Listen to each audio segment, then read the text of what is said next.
Mind you, age inaenda, Kajala ni mkubwa, of course anahitaji kufanya family sasa hivi. Yule mtoto wake anakuwa sasa hivi ana mtoto, huyu ni bibi.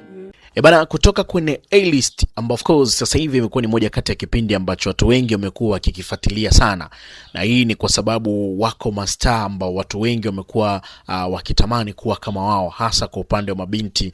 Tunafahamu wale wote ambao wako kwenye A-list: Aileen Uwoya, Jacqueline Wolper, Auntie Ezekiel pamoja na Kajala. Of course ni moja kati ya mastaa wakubwa sana hapa Tanzania wamekuwa wakifanya poa. Sasa mijadala imekuwa ni mingi sana kwa sasa hivi kuhusiana na wamebezi sana kwa Kajala, kwa sababu wanaamini kabisa Kajala kwa sasa yuko sawa. Lakini pia kama wewe ulifuatilia jana miaka 30 ya Bongo Flava pale Dodoma, hatukumuona Kajala jukwaani. Itimisi kwamba Kajala bado hajakaa sawa kwa namna moja ama nyingine, au labda pengine alitingwa na baadhi ya vitu vingi, wale wadada ujue, au sio? Sasa mijadala ilikuwa ni mirefu sana kuhusiana na kile ambacho wamekuwa wakikiongea pale, na hususan ni mahusiano yake yeye pamoja na Harmonize. Na tuliweza kumsikia dhahiri shairi kwamba Aileen Uwoya anasema kwamba katika vitu ambavyo alivyokuwa anavipenda kwa Kajala ni kapo yake yeye pamoja na Harmonize, kwamba alikuwa akiwaona tu wanatokeza, akiona picha hivi alikuwa anavutiwa na mambo mengi ambayo walikuwa wanayafanya, wana muonekano mzuri wakiwa pamoja. Licha ya Kajala kuwa mkubwa, lakini Harmonize ni mdogo, lakini bado alikuwa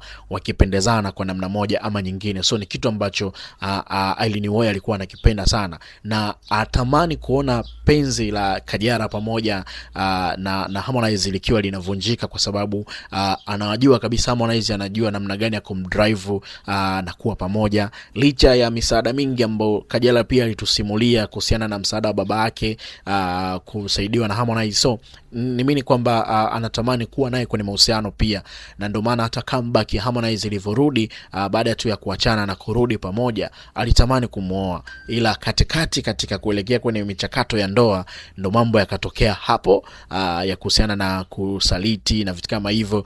Na tunafahamu Harmonize of course akishapiga vitu vyake yeye angalie nyuma kama kuna kitu gani kinamwangalia, ila mimi na imani kama atapata nafasi ya kurudiana tena sasa hivi anaweza akakaa sawa zaidi, kwa sababu anajuta kwa kile ambacho kilichotokea.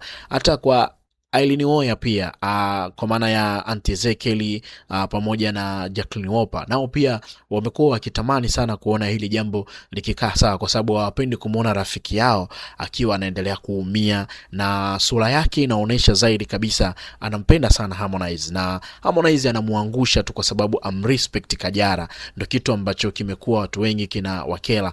Uwoya anakuambia kwamba vitu ambavyo vipendi kwa Harmonize ni kumtumia Kajala kwenye sehemu ya biashara yake ya muziki kama trending na vitu kama hivyo. Yani wamekuwa akimtumia sana Kajala kwa namna moja ama nyingine, yani vitu ambavyo ni makosa yeye anaenda kuvitengeneza kama fursa kwenye kazi yake, bila kujua kwamba ndani yake kuna moyo wa mtu ambao unampenda, na ndio maana imekuwa ina maumivu sana kwa pande wa Kajala.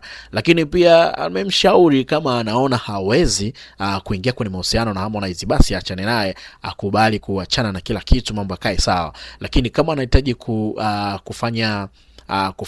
kufanya familia au kutengeneza familia, basi atafute mwanaume ambaye yuko sahihi akakaa naye. Kama ni Harmonize pia, basi arudi kwa Harmonize, wakae sawa, waweke mambo sawa, tengeneze familia, kwa sababu tunafahamu Kajala yuko na mtoto mmoja tu ambaye ni Paula. Sasa ana mtoto mwingine, pengine labda kuna mtoto mwingine atakuja kupitia Harmonize au mwanaume mwingine. So vitu anavyovifanya sasa hivi akupaswa kufanya yeye, anatakiwa afanye mtoto wake, au sio? So vitu kama hivi hapo. So tumejaribu kufuatilia the way alivyokuwa akipiga story na namna ambavyo feelings za Kajala zikionyesha zaidi kabisa anatamani kuwa na Harmonize, lakini nini afanye? So kwenye upande wako comment pia ni sehemu pekee tu ya wewe pia kutoa ushauri wako juu ya Kajala pamoja na Harmonize. Ni moja kati ya couple ambayo watu wengi sana wamekuwa wakikubali kinoma noma. Dondosha comment yako hapo, tukae sawa.